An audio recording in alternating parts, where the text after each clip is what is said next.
you change when you have kids, and it's something that you don't really realize. And it's something I've grieved for like a little bit of a year now in a good way. I say grief in like it is in a positive way, but it's like a release. You're releasing an old identity. Because you have this identity and then you have kids, your identity completely changes. And I think women go through it more strongly than men because we physically carry and grow these children and birth them. So you feel it more vulnerably than they do. Not to talk down one or the other, but I think it just, it changes it's you. Just different. Yeah. And so through that experience, it just taught me if I'm not able to be present and have that quality time and feel good with my family, then something needs to give. Hello, and welcome to the Evolved Vets podcast. I'm your host, Dr. Bethany Weinheimer.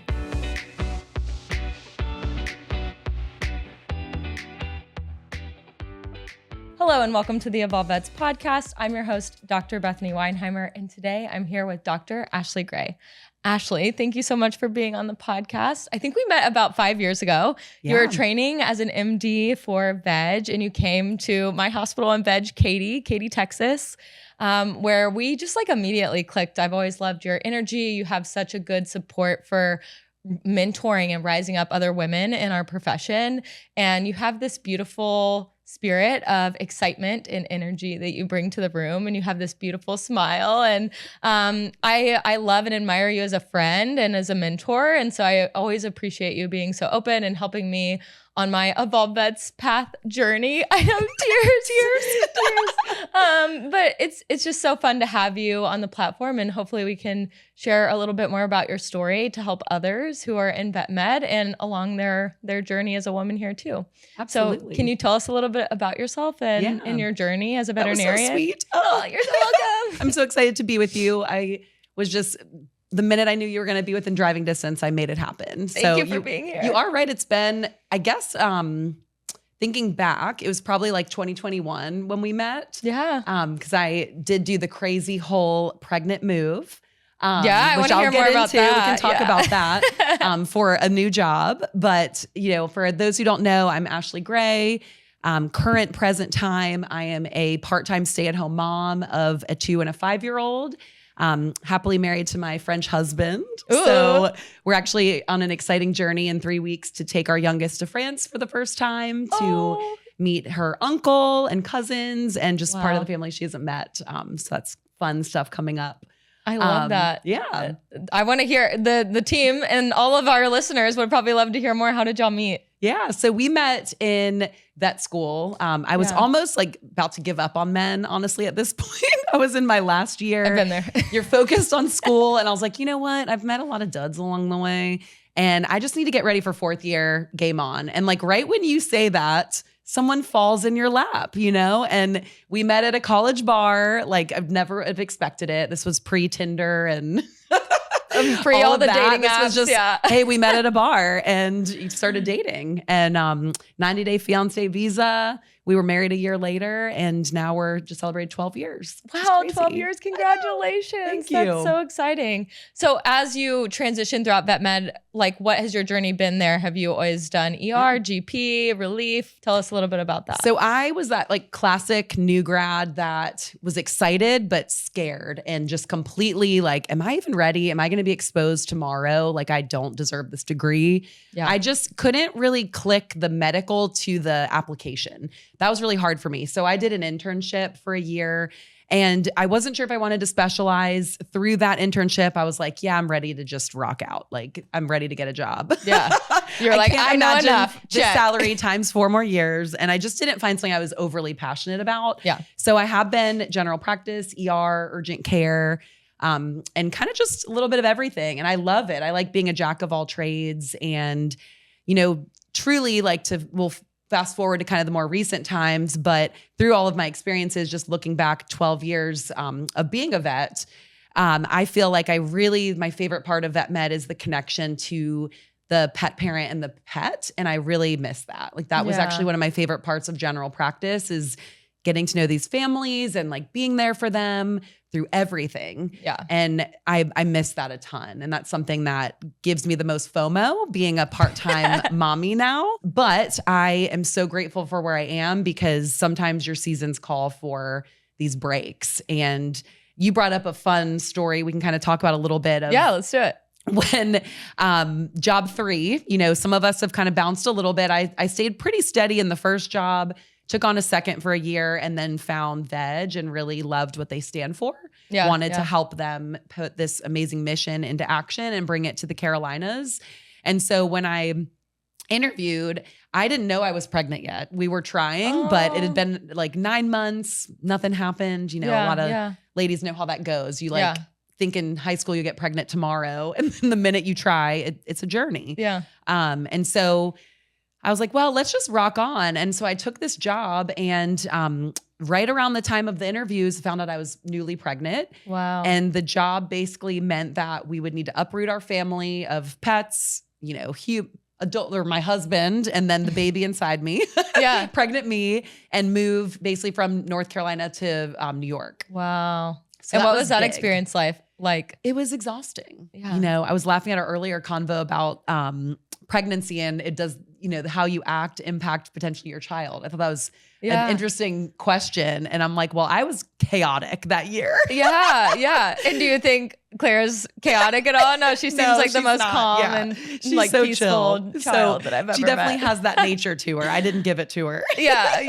No, I love that. And I love that you're so open and vulnerable. So when you were making the decision, like, yes, I want to join Veg, and you knew that would require moving to New York, was there anything in your intuition or body that was telling you like, yes, I really still want to go, and this feels like the right thing, even though it's going to create a little bit of chaos along the way? The whole thing felt chaotic, but honestly, I feel like you have to lean into your intuition, and mine told me this is where you're meant to be. Your values align, you're excited to learn and grow. And I was at a point in my life where I wanted to take on other responsibilities. I didn't just want to be a doctor at the time. I wanted to learn how to be more of a leader. I potentially wanted to own my own hospital. So it felt like a great journey into that, where I was going to be an ER doctor for a year, get to know how Veg operates, and then open a hospital a year later. So in my brain, I could kind of see the timeline lining up well with a child, where I'd have her somewhere in the middle, and then we'd move back, and all of that would be chaotic. But sometimes in general, as we all know that have kids, life is chaotic with kids. So sometimes you just have to lower the expectations and just lean in. And so it just worked. And it was one of the best decisions of my life. It helped both with giving me my passion back, and financially it was a great move for our family. And then also just for the leadership side, I feel like it gave me a whole new chapter that I wouldn't have had. So the year of being pregnant, going through a lot of life changes, right? In general, big life changes are, graduating from school, moving, new jobs, kids, getting married. Like, those are all things that, oftentimes are more manageable solo. And taking them chunk by chunk. But sometimes life throws a couple at you, and it's like, you're doing multiple, like you moving in together, and you're getting engaged and having these really fun things. But we just have to lean happen in, at once, because embrace the chaos, right? Embrace it. I think sometimes there's a time to embrace, and sometimes a time to pull back, which we can talk about later with where I am. And how do you make the decision between leaning in and pulling back? Like, is there signs in your body, or, do you hear advice from your friends and family? That's a good question, because oftentimes I'm one to ignore my body and fight through things. And I've learned more and more that your body is always right. Wow. And if you are seeing things like, this is a minor TMI, but like GI issues can come out of nowhere and be from chronic stress. That's one thing that happened with my second that I ignored and chalked up to other things. And I realized now, a year without working, that like pretty much resolved itself. Wow. So it can be as simple as like literally just on and off weird GI signs from stress. Like you can just feel it, like your heart changes, when you go into work, like you're just like having to pep talk yourself, and it just, it can manifest almost is like in you're physical convincing ways. yourself to like keep going, when in reality your body's like, I'm tired. Exactly. And do you think that's like a sign of burnout, or? And not necessarily. I think it's your point where you have to decide what is worth doing, what's worth not doing, and just pivoting a little bit from there. Because for me, at the time I only knew, yes, I was pregnant, but it was just myself and my husband. And once we had a kid, your heart now lives outside your body. Aw. And life changes, and in that you start to see when you feel certain ways, how it can impact your little. And that's where I started to notice things a little more differently, pay more attention, where older me would have just like ignored it and trucked along. But you can tell, like, if most of your days it's like I go into work, I'm happy, I'm not having to like, drink a triple shot latte and pep talk myself for 20 minutes and do all these things. Like, that means like, hey, maybe you are kind of in a point where it's good to reassess where you are. Versus if you're still happy, but you're just tired, like that's okay. That's life. Like kids make you tired. But you can tell when you're waking up and it's like, I have to force myself to go through this life I've created. Instead of being excited for it. Yeah. I love the ownership that you have there. It's like I chose this life, and sometimes the choices that I make are really great for me and I lean in. And then other times, like, those moments where I pull back. At Evolve Vets, we talk a lot about our authentic values, and we use these authentic values as a way to determine whether it's good to lean in or if there is a need to pull back. So what are your authentic values? Like, do you know the things that help kind of guide those decision-making processes for you? Yeah. Like I think what big one for me that evolved with having children was quality time and really feeling that like social connection. Because prior to kids, it's with friends, it's with your partner, your family. And then when you have kids, you realize, they look up to you for everything. And so a big value for me is them feeling like I'm present. So being a present person is really important to me. And so to segue into your question, I think a big point for me to kind of harp on is that you change when you have kids, and it's something that you don't really realize. And it's something I've grieved for like a little bit of a year now in a good way. I say grief in like it is in a positive way, but it's like a release. You're releasing an old identity. Because you have this identity and then you have kids, your identity completely changes. And I think women go through it more strongly than men because we physically carry and grow these children and birth them. So you feel it more vulnerably than they do. Not to talk down one or the other, but I think it just, it changes it's just different. And so through that experience, it just taught me if I'm not able to be present and have that quality time and feel good with my family, then something needs to give. And so that was big for me, is just, I don't want to blink and life has gone by, because we all know when you're younger, it feels like it's so slow. When you're 0 to 18, it's like the years feel like they drag. And then after that, it's Christmas tomorrow. Yeah, exactly. It just goes by so fast. It's so fast. And then you see your kids growing, and it's even faster when it's visual. So quality time's a huge value. Yeah. And it makes sense because you're such a personable person that you would want to have that deep connection with your girls. Exactly. So that's when I knew for me, something had to give when I felt like I couldn't fit enough into my days to where when I'm off work, I could be fully present. So that was kind of that tipping point for me. So what did that look like? Was it a specific scenario where you were distracted with tasks at work, or how did you kind of pick up on that? It was really hard because it was once, when I had one child, I felt like it was a lot easier to juggle it all because you can kind of more easily go back and forth with your partner or family if you have it close by. We didn't. So we were kind of on a lonely island there. But we made it work, and he has his own company. So he's able to flex, when I needed to stretch a little more. And so then when we had a second, I think the hardest part for us was that, both of our kids had pretty dramatic starts to life. Our second was born with a congenital abnormality that we were not expecting. Her esophagus wasn't connected. So she had surgery on day 3 of her life. And so, I'd kind of gone through that year at work and was expecting, okay, I'll go on leave, I'll come back, things will be, kosher. But then I go on leave and suddenly I have a child with now this big surgery. Wow. She's in the NICU for a couple weeks. And now we have this medical journey for, I don't even know how long. At the time, it felt like it could be years. So thankfully we're on the other end of it, where we're more in a management state. But I could just see, I was like, I'm going to come back to work and this is going to be really hard. Wow. I could feel it. I knew that now emotionally with 2, just on top of having 2 different children, it's a lot in general to juggle that. And then to have work plus now all the medical, I could tell that it was going to be a tough year. Wow. Yeah. That's a lot to take on. How did you emotionally like rally through all of those? Like, that's a lot of balls to juggle. It was a marriage, 2 kids. I can definitely say challenges. that a lesson I have learned is that I probably should have started therapy like right away. Yeah. I did not. I've always been one that's like, I'll just talk to friends or family or, journal, meditate on it. I go for long walks, and I often don't have headphones in. I like to just be silent and hear my head. That's a perfect form of meditation. Yeah, so that's kind of my meditative walks.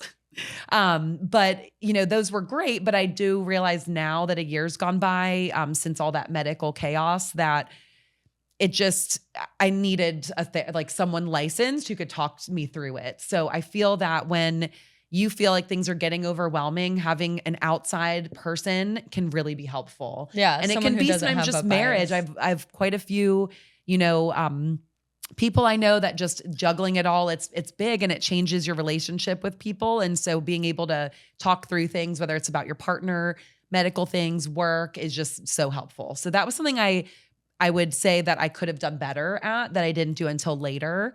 And that was a regret of mine. It probably could have helped me. If there was a veterinarian or, veterinary professional, medical professional that was maybe on the line of considering adding therapy as a part of their regimen and self-care, I guess what advice would you give them, like between that choice, to do it or not to do it? I would say it never hurts just to try, and virtual is really low pressure. That's what I did. You can do it from your couch. You can do it in the hours that work for you versus having to drive somewhere and commit to all of that. And then it also allows you to try out a couple, because you may not vibe with your first therapist. Right. And also finding one that leans into your interests. Like for me, I wanted someone who was comfortable with mothers, like women going through, I didn't necessarily have postpartum, but that deal with those types of issues and understand them so that I could have their perspective and know that this is something they're passionate about. I love that. Let me speak directly to the woman who feels like she's barely holding it all together. You are still competent. You are still high functioning. Your team probably thinks you're fine. Your family probably just thinks you're a little disconnected. But inside, you're exhausted, irritable, disconnected, and wondering if you chose the wrong path. Code Blue Coaching is not about quitting veterinary medicine. You've already invested $250,000 or more in your education, and there's also been time, energy, love, and compassion given to vet med too. This is about reclaiming yourself inside of vet med instead of giving up on it. Over 6 months, I partner with you and hold your hand as we identify patterns keeping you in survival mode. We rewire the perfectionism loop that constantly happens, rebuild your self-trust and your self-worth, create boundaries you can actually hold, and you have your accountability from yours truly. Don't forget, we also get a one-on-one personalized recovery protocol just for you that will help you for years beyond our coaching time together. So what you get is accountability, nervous system tools, and a true hand-holding pattern that will help you through with a white glove experience. And if you've been waiting for permission to choose yourself, now is the time. Make that extra moment to prioritize you so that way you can sustain your career in vet med. Now, if this calls to you or you're curious, go to evolvevets.com where you can learn more and book an alignment call with me so that way we can better discuss if this is the right next step for you. I hope to see you in there and that we can stop this Code Blue moment.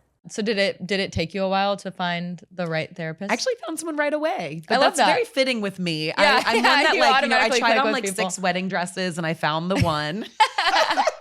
I've never 90 been Day one. Fiance. 90 Day Fiance Clicked visa. immediately when we met. All the things exactly. It's an intuition. Yeah. Who was I talking to this week? I was talking to Adam Chrisman, and we were talking about the concept of like when you're a veterinarian, you have a deeper layer of intuition because you're working with these animals that can't speak. We're reading body language. There's an energy that we share with them, and it gives us this ability to be like, this is going to work or this is not going to work in a very quick amount of time, or at least that's what I find for myself. And it sounds like you might have that. I definitely have it. And I don't fight it. You know, I just listen to it. You're like, and when I have fought it is when I end up in these pickles. Exactly. When I just am like, keep going.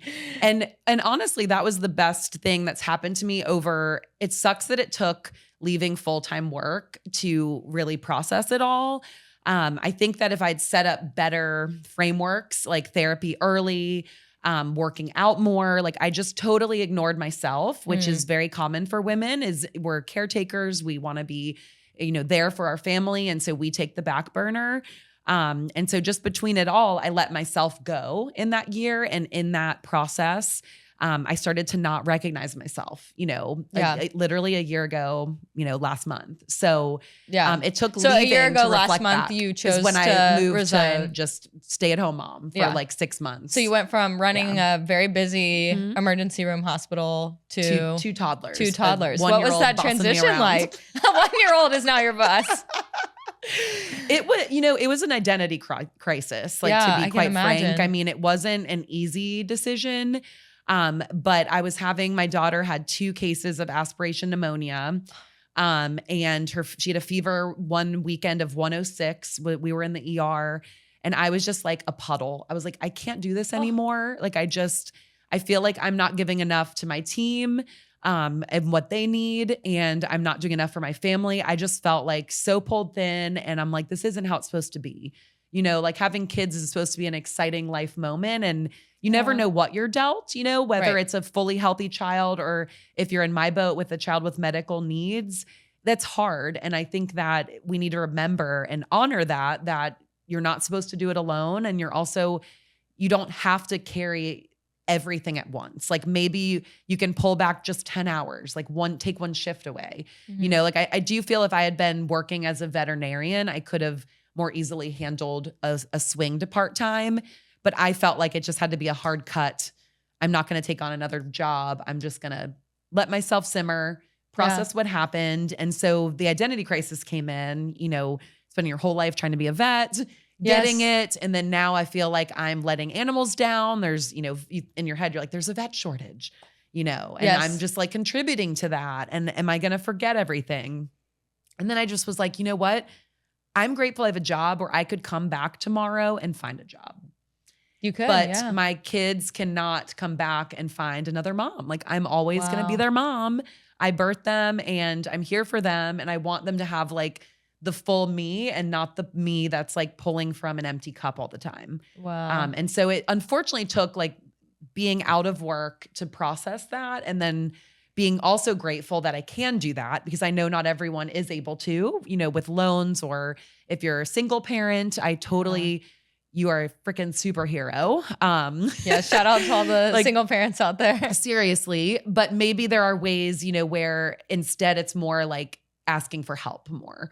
I think that's something we forget is that people are there to help you and support you, whether it's family or friends. And I could have asked for help more from friends. And those little things matter. Yeah. Find your community, find people that you can rely on to really go deep and better understand like what you're experiencing and just so you're not alone. Exactly. Were there ever any moments that felt like isolating or? I think so. I mean, in general, just doing the social media thing, that was a big identity crisis of like, are people even going to care what I say now? Yeah. That's actually like so on true. Southern Pet Vet on my Vet, Instagram, and Vets on the Rise is a little bit of a different one where it's focused on new grads. But for my own personal account, I was like, everyone else doing this is working and showing the vet journey. Well, now I'm like at home and not everyone cares about what family life is like. Maybe you're just not in that chapter or you don't want to have kids. But that was a big identity crisis of just like, how do I juggle that?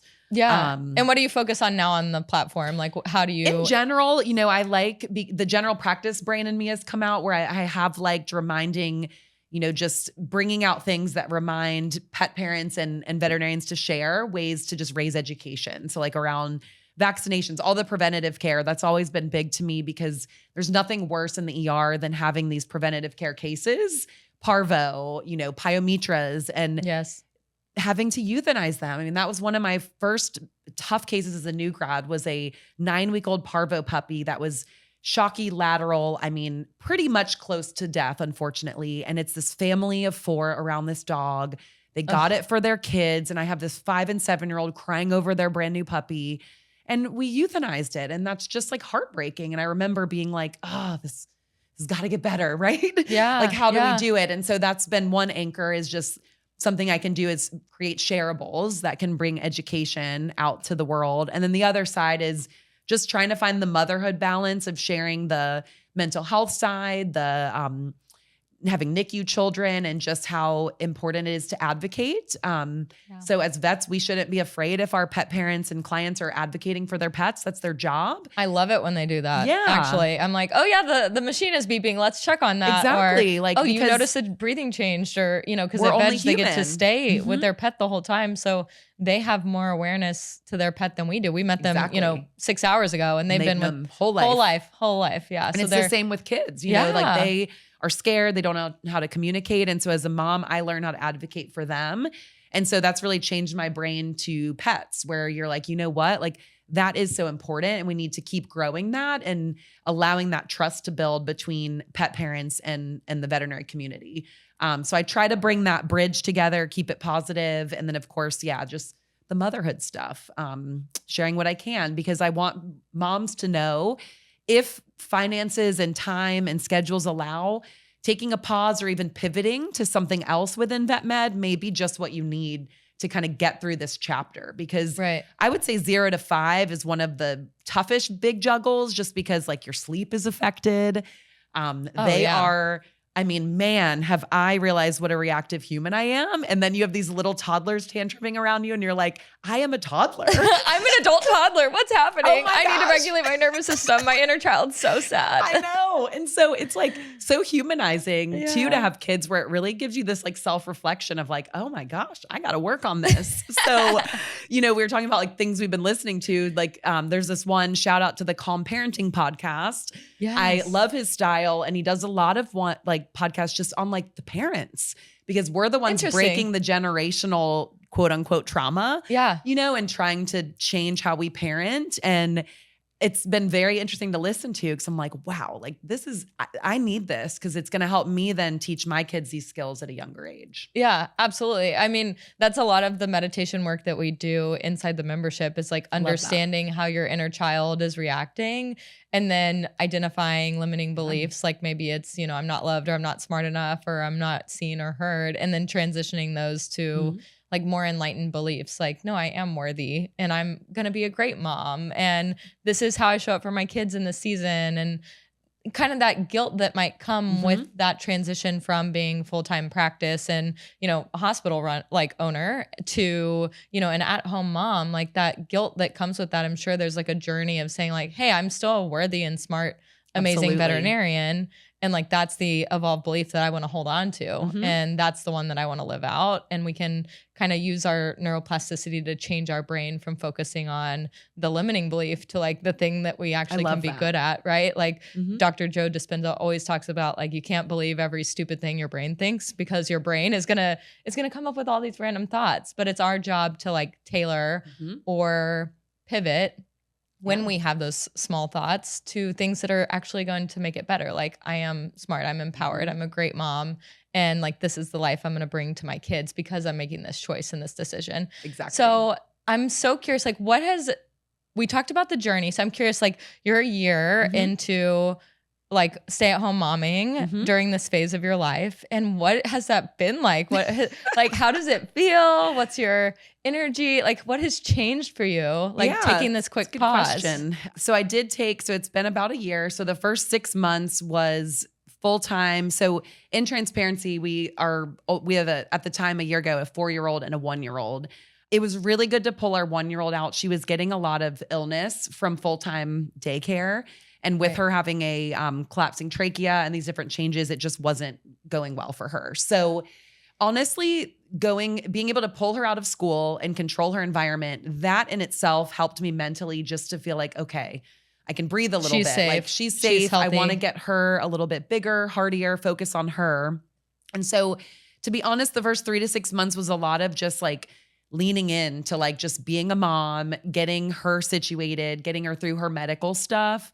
And just in the back of my mind being like, oh my gosh, I'm going to forget everything. Like, oh, I'm giving up on this career. Like, what do people think of me? Like, my team probably thinks I abandoned them, which I guess to a degree I did. But at the same time, I did what was right for me. You know, I had all these thoughts spiraling. But I would just kind of push them down and obviously talk them out with therapy. But kind of just really remember what I was trying to do, right? And that was be present for family, just live in the little moments, because we did decide this would be our last child. So we're going to be a family of 4. Aww. And so this would be my last time being around a 1-year-old, you know, and that there's so many milestones in growth. So got through all that and got through, I guess around like the fall is when I decided, you know, I'm kind of antsy to like add something back in. So I did take a role with the NCVMA, North Carolina Vet Med Association, helping them do social media, blog writing.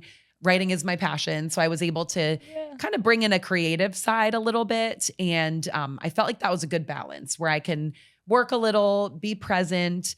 But it's a big change. I mean, it's funny when you have like these littles bossing you around, you know, it literally is. It's like, you know, let's do this, or mama, no. And I'm take me to the park. Exactly. And and you're like, okay. And you're just like, wow, you know, and I used to like run a hospital and now it's like completely flipped, but I love it. I'm like, I want to create, I want to grow these 2, you know, human beings into better versions of myself, you know, let them learn from someone who has struggled and share my struggles. You know, when they are tantruming on the floor, like I'll get on the floor and like be like, I know it's so hard. Yeah, life's so hard. I'm with you. I'm with you in this experience. And you're then, not alone. you know, get up and talk it out and just try to, you know, when they're struggling with something, be like, you know, I struggled with that too when I was your age, and just trying to be like a really understanding person. Whereas like me, when I was working with the 2 of them, I just didn't have the bandwidth for these things. Like when they were melting down,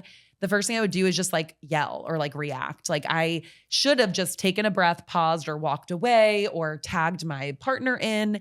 But I felt like they just weren't getting that from me. It was just, I was so distracted all the time. And so really this last year has been just leaning into these little moments, you know, enjoying a slow morning with coffee and coloring and doing little things like that, because you know, leaning into this is my nemesis. Like, I don't know why I feel like glass should be streak free, but you know, such is the life of someone who's a really neat person. But I swear, like the first 6 months, I was like Windexing everything nonstop because I'm like at home staring at it.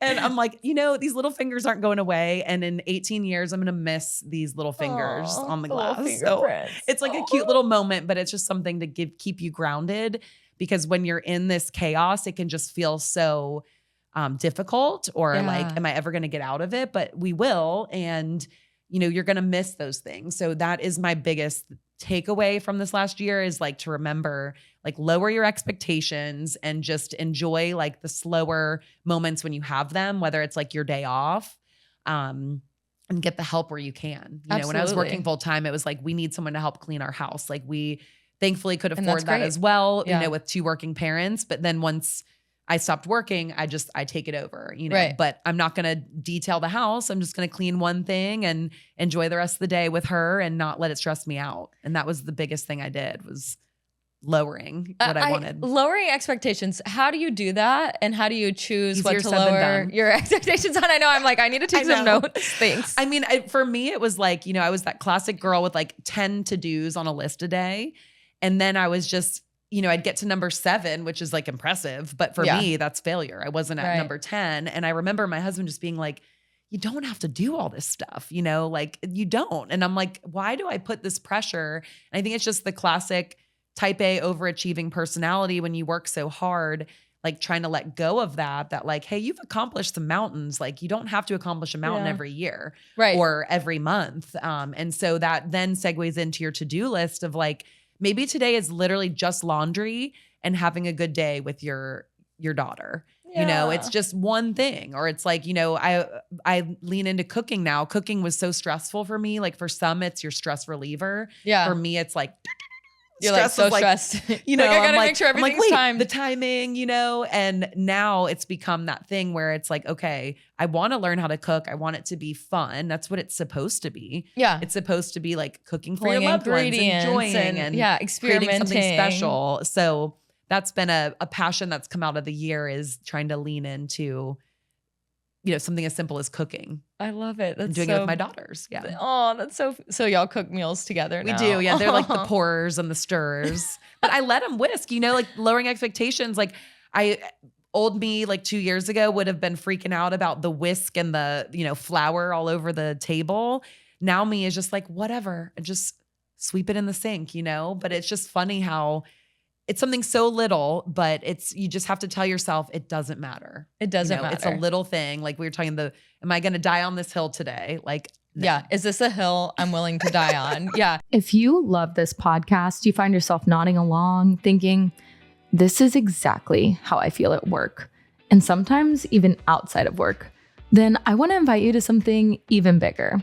Come with me to the Evolve Vets membership. It's my online home and community for women in veterinary medicine who are done surviving and ready to start evolving. Inside the membership, you're going to find race-approved masterclasses, vet reset meditations, live monthly coaching with yours truly, and a community of women who actually get it. It's not toxic positivity. It's not just another membership you sign up for. It's learning how to manage your energy, protect your boundaries, and build a sustainable career in veterinary medicine. It's your choice to move from self-abandonment to self-devotion. And the truth is, you don't have to do it alone, my friend. Come evolve with us. I remember going through the same journey, not with kids per se. I'm sure this will deepen when I do have kids. But I remember being on the same journey of being a leader, and I was running my second hospital at the time. And there's a moment that my team like really wanted the crash cart to be different than like what I thought the crash cart should be like. And I just remember thinking to myself, like, is this a hill I'm willing to die on? Like, am I going to lose, you know, their trust in me because of a crash cart? And no, like I really don't care about the crash cart. Like do whatever y'all want with the crash cart. And you know, it's like those small moments that you slowly let go of things over time that actually builds this greater peace. And it's a muscle, that you build. And I think sometimes when our veterinary teams have this high perfectionism, like I need to be one or the other, I think it's realizing that it's a journey. Yeah. It's a slowly letting go of, okay, this isn't that big of a deal. I'm going to let it go. Okay. Yeah.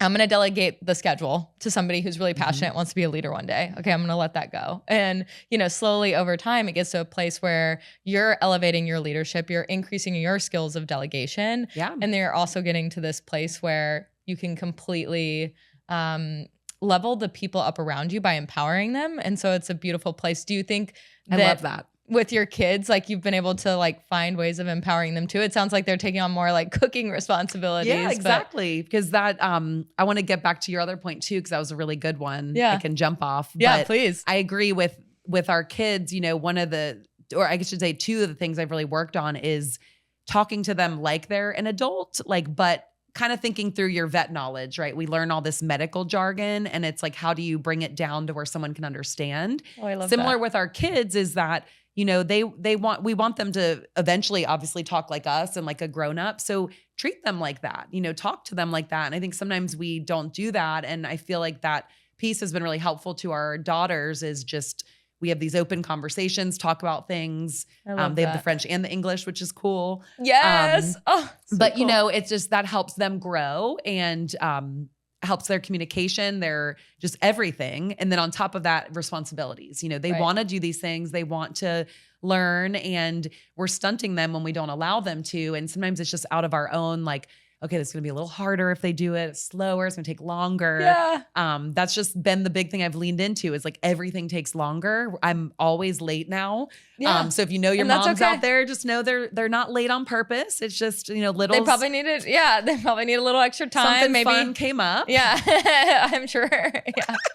But, you know, just leaning into that with them, is helpful for their growth and will help them, take on those responsibilities, you know, sooner than they would if we're kind of like babying them per se. And so like to get back to what you were saying about like work and delegating, that was something that I feel like I did struggle with a little bit, is like trying to figure out what to delegate and what not to. And when I went to 2 kids, I realized that I very quickly couldn't handle all of the responsibilities. And so trying to find those who wanted to learn and share that load a little bit and help them was important. And along those lines, I think one of the tough points for me was getting feedback. I used to really prior to kids and then the early stages of kids, loved feedback and would take it to heart. And then something changed with me. Yeah. After having Sophie, and I know in general, I think a lot of moms can relate to me that your like empathy and your emotions crank up post kids. Like I'll cry in just random commercials. Oh, yeah. And just any father-daughter thing, I'm a puddle. You're like, oh, it's from so our sweet. dynamic. And so my segue to that is like with work, what I think started to wear on my ego and my confidence was getting feedback. Like, I feel like you're never here. You're not here at night, or like, just, what's going on with your hospital? Like just everything I started to feel like everything was like an attack on me. And I struggled to like separate like work, myself, and me. And I was also at the same time going through that identity crisis of like, I'm not myself 5 years ago. I can't do the same things. And then how do I delegate? How do I share the work? How do I understand that this feedback's coming from a place of growth? But I just was so in the weeds in that year that it was hard to separate all of that and like trudge forward.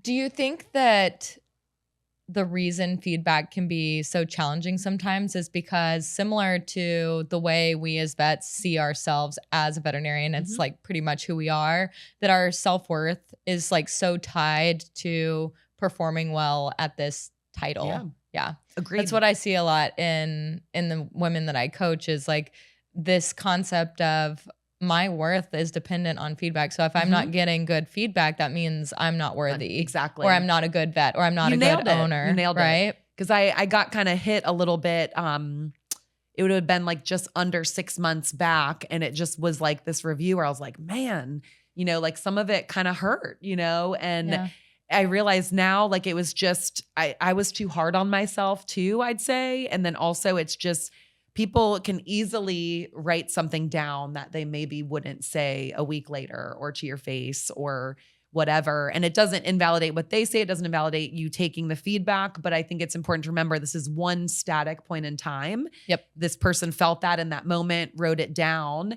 and it doesn't define you beyond that moment. It can be a learning opportunity, of course, but I think it's important to remember that's one point in time, one person. That's not, and unfortunately, most people who are having positive or neutral experiences don't write anything. So you don't often get that buffer back. Yeah, that's very true. Yeah. I think it's so interesting when we think about feedback, especially in our perfectionistic, high achieving, type A professionals that usually land in vet med and pretty much all areas of medicine, if we're being honest. And when we think about this concept of perfectionism and then we think about this concept of feedback, like they almost negate each other. I remember before I was able to admit that I was a perfectionist and before I got an executive coach and, therapy and was diving deep on that, like I remember feedback feeling really scary, right? Or I would reject it immediately because in your mind, your nervous system as a perfectionist, protecting you. It protects you. And it's not that you're trying to be unaware or not self-aware. Like truly your nervous system is built so that way it finds ways to reject the feedback, right? And that's a system that was brought up when you're probably like 3 to 7 that exists in your brain, in your body. And then it's reinforced over time, like getting good grades, making sure that we're awards checking the box, getting the awards, being the top performer, et cetera, et cetera. And so it compounds on that belief that like you have to be perfect to be successful. And so as I think about our membership, and we're going to be launching a course on this coming up here this summer for our summer evolution, which I'm really excited about. But it's going to actually take someone through this journey of understanding what are the limiting beliefs around feedback, and then how do we make feedback feel safe?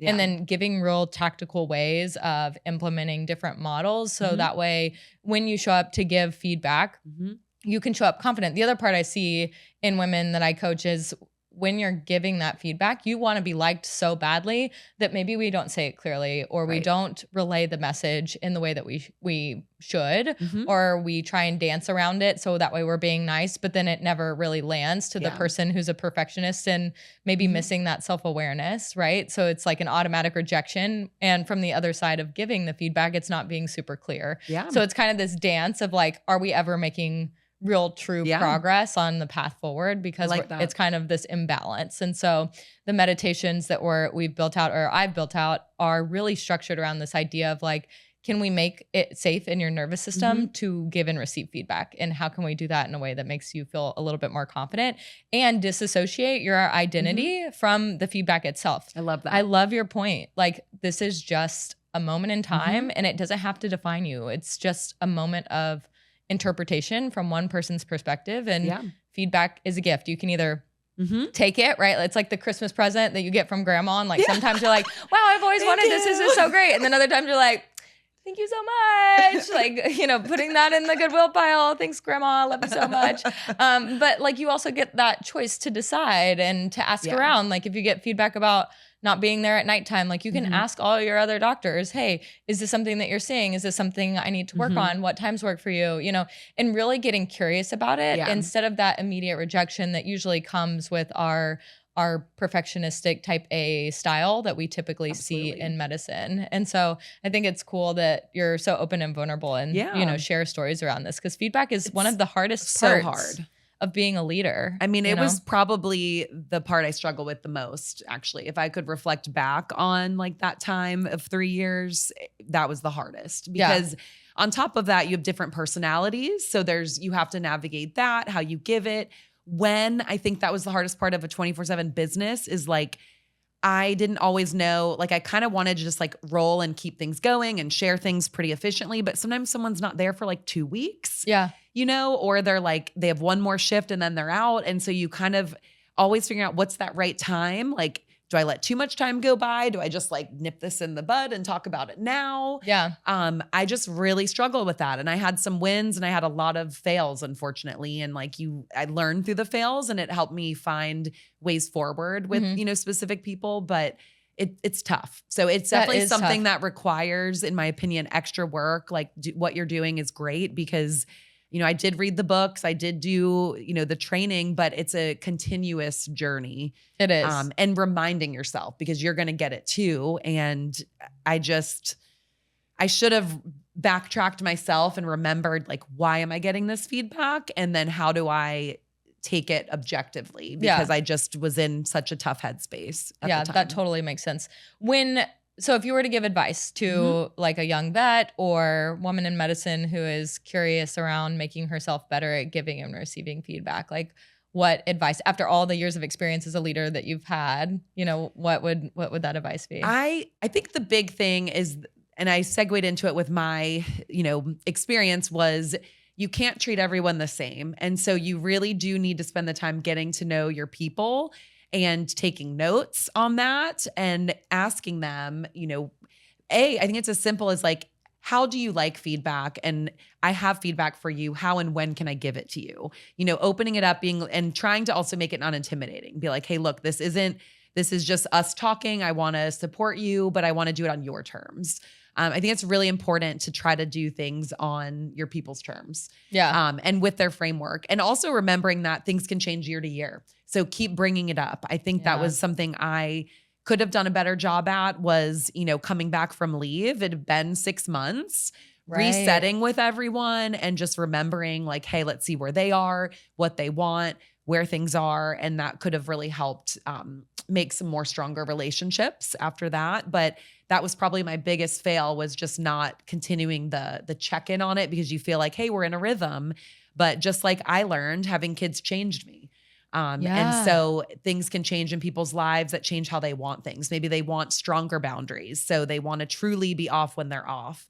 And so you have to find a way to then make feedback happen around their needs, to help them stay in the profession as well. Because, you know, as a leader, our ultimate goal, right, is to help everyone be happy in their job, want to come to work, feel supported.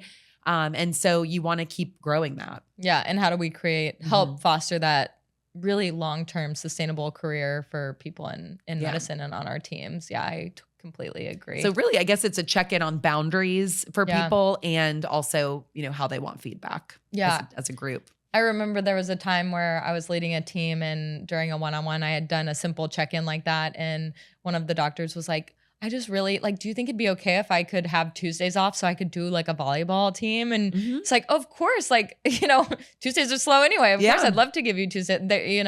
You're happy to work more weekends. Let's give you this Tuesday block so that way you can have some consistency in your life. And do something you're passionate about. Your wellness and your well-being needs activity, and this is a good way for you to do that while also formulating your own community. So let's find a way to give you Tuesdays. And when it comes to feedback, I do agree. Everyone is so different, and how you give the feedback is so different, and you learn and evolve your feedback style over time, and it's never consistent. As many times have I had to give feedback to people, it's never the same. And then even receiving it always feels different. It's just really knowing and understanding who you are, that you're worthy, that you're capable, and that you have the power to change at any time. You can decide who you want to be today versus who you were yesterday. And that is completely within your hands and your power. So even if you do get really tough feedback, shocker, we've all gotten really tough feedback before, and it is emotional. It's hard, and it's okay to be sad when you receive those. And we should feel it. And we should feel it. You should absolutely feel it. Give yourself the space to process those emotions. And then when you show up next time, how do you do it just 1% different? It's not going to be day and night. Again, it's a journey of slowly letting things go, slowly formulating and building stronger muscles. So that way you can be the best leader and most authentic veterinarian. So that way you can have a long, sustainable career too. And acknowledging that sometimes that long, sustainable career also requires a pauses. Or a pivot. There's seasons. Yeah, exactly. Or you pivot careers, or maybe you were doing GP and then move to relief and then do ER and then have your own hospital and then take a pause for a few years. So many of the successful women leaders I've interviewed on this podcast all say the same thing. Yeah. They had many different pivots. They had seasons where, maybe something medical or just really hard in life came up, and they took a few years off, but they always came back in a different way maybe, but they always came back to it. And we're honestly it's grateful. I feel grateful to be a part of a career where we have that ability to do that. Completely. There's so many options, and we're always going to have something out there that will fit for us. And it's important to stay open. I think that's a big just remembrance for everyone is there's always going to be something else out there for you. So if you feel maybe what will help you is a change in your job, that could be all then try it is. It doesn't need to be a full stop, Yeah. But sometimes a full stop is what allows you to recover emotionally, mentally, and even physically. I'm finally feeling fit and healthy. Yeah. It only took 5 years. It only took 5 years. And my oldest is 5. You got there.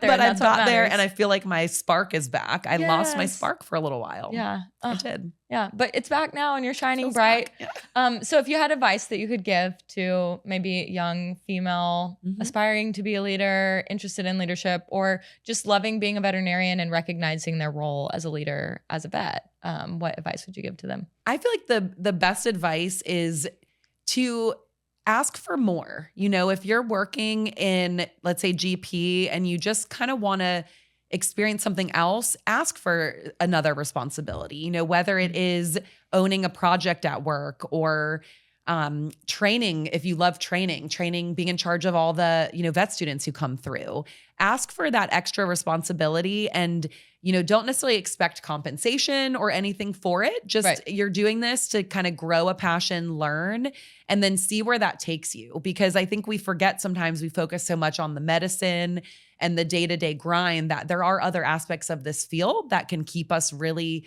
motivated. Because for me, it was mentorship. Yeah. It's always, my passion is always going to be with the new grad vet and the vet students. Because I can relate so much to what a crazy time it is and how impostery you can feel. And so what helped me through burnout was that passion, was taking on the internship director role. That was my very first leadership role. So asking for something to just explore, and then it could turn into a new role, a new job, additional compensation. But just don't be afraid if something really is exciting you, or you see a concern within your hustle that you want to improve. Just go out there and try to chase it. Yeah. And see where it takes you. I love it. So for people who are listening who have really loved this interview and want to connect with you, how can they get in touch? Yeah. So feel free to follow me at Southern Pet Vet, Vets on the Rise. They're both on Instagram. I respond to my DMs and would just love to connect. If you feel like a part of my story resonated with you or just want to like talk through things a little more, I'm happy to chat. Yes. Awesome. Well, Ashley, thank you so much for being here. It's been a pleasure getting to hear more about your journey as a leader, taking this pause, being a mom in vet med and what that feels and looks like. And then also like your feedback stories have been so inspiring. So thanks for being here. And I really appreciate you. Yeah, absolutely. So fun. Yay. Okay. Together, let's stop revolving and start evolving. Thanks. Thank you so much for listening to the Evolve Vets podcast. It truly means the world to me. If this episode supported you or sparked something new in you, please go to evolvevets.com to become a member or join our coaching program and truly continue this work beyond the podcast. Let's evolve together.